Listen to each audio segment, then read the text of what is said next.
Hello and welcome to February 17th, where we're reading Leviticus 11, 12, and 13. Now, these chapters cover a bunch of different aspects of laws dealing with uncleanness.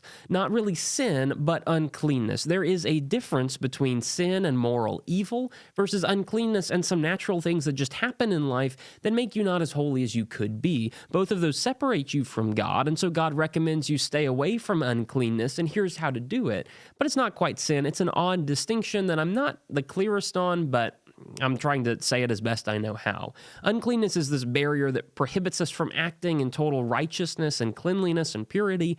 And so God says, don't do that. Don't take part in that. And here are some ways that you can avoid that or purify yourself after that.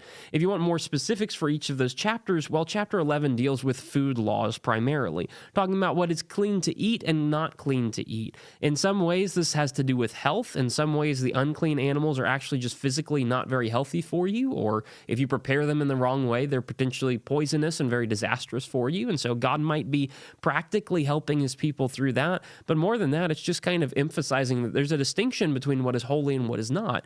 There are some extra rules God has for people who are trying to live above and beyond what might be natural for human beings. We're trying to be righteous. We're trying to be godly. And that takes an extra level of care. Chapter 11 deals with those unclean animals and goes into much detail on all of those.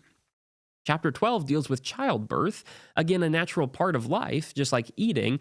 But with childbirth, there are some uncleanness things that come with that.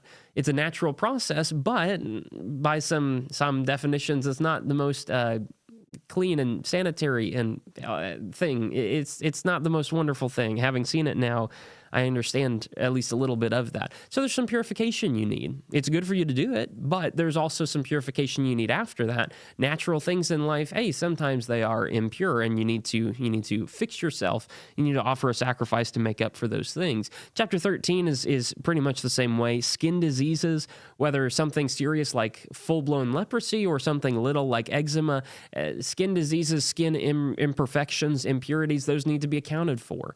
And so, hey, that might just be something that's natural with you, but you still need to account for it, and you still need to give to God the things that he deserves. And so you've got these ideas of cleanness, you've got these ideas of how you can make things clean, and that's going to continue tomorrow, and you'll see more of these kind of pictures. God wants a people who is clean, a people who is righteous, a people who is pure before him. That's what he's looking for. So head over to the written page if you want a longer version of that and some more broken down specifics, and if not, I'll see you tomorrow where we'll be reading the next chapter of Leviticus.